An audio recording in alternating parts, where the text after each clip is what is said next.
Hello, 390 Wagon Master here. So I'm going to try to make this a short video on the Panasonic RJ3200. This is an update video. I'll just start off by saying that I took out almost 4 inches of mic cord. We had a bad red wire in here, and so that was a problem. Also, the PTT switch built in here is a little janky, but it does work.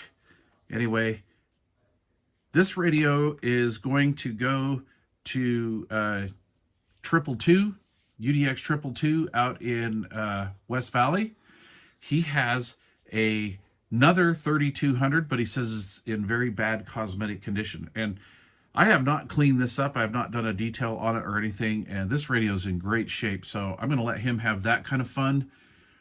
Anyway, let's just start up by saying that this radio does just a hair under 4 watts output at about 85% modulation.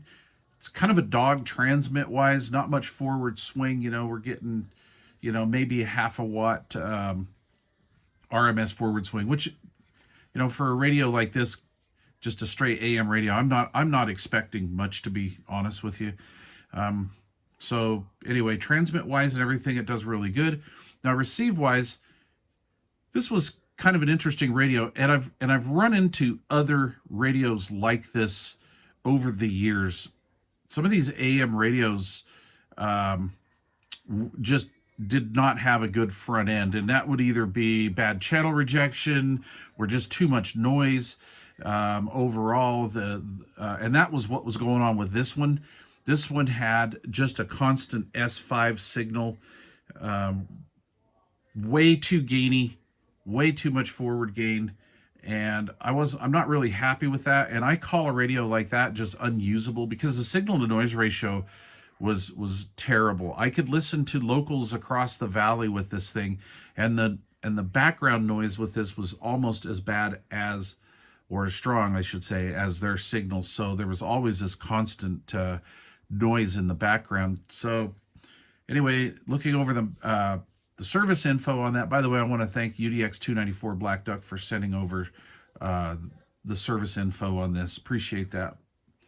Anyway, so what I did is I ended up detuning it slightly. Now, just to start off, this is the second radio I've had here lately where this radio, I actually marked where the slugs were located, where the little marks or the little slots are for the slugs in here, and I marked those with a marker before I even started anything. I just wanted to see how far off it was, and they all eventually ended up resting pretty much right on all the marks that were previous there. So the quality of this radio as far as parts and whatnot and build, in my opinion, are great. I mean, this is like a 1975 or 76 radio, and to stay within tolerance like that all these years, that's super impressive.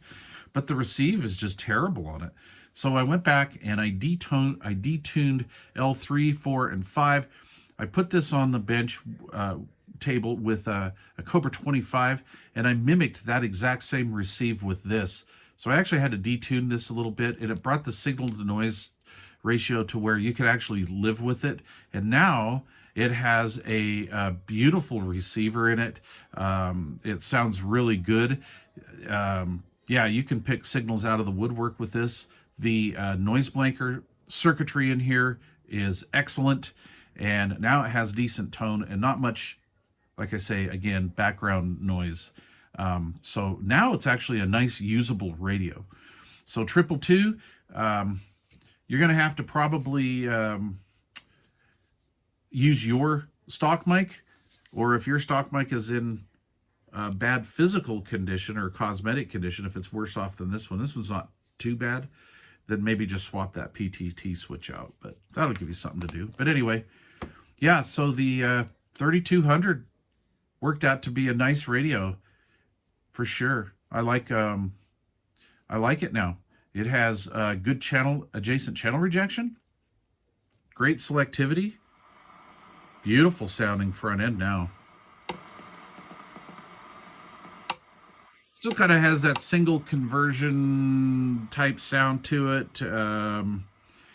Something I would not expect from this radio, honestly. Maybe if it was just a volume squelch type radio with no noise blanker, tone control, or anything like that. Just a real bare bones radio. But this is kind of higher up in the line from what I'm gathering. Not too familiar with Panasonics.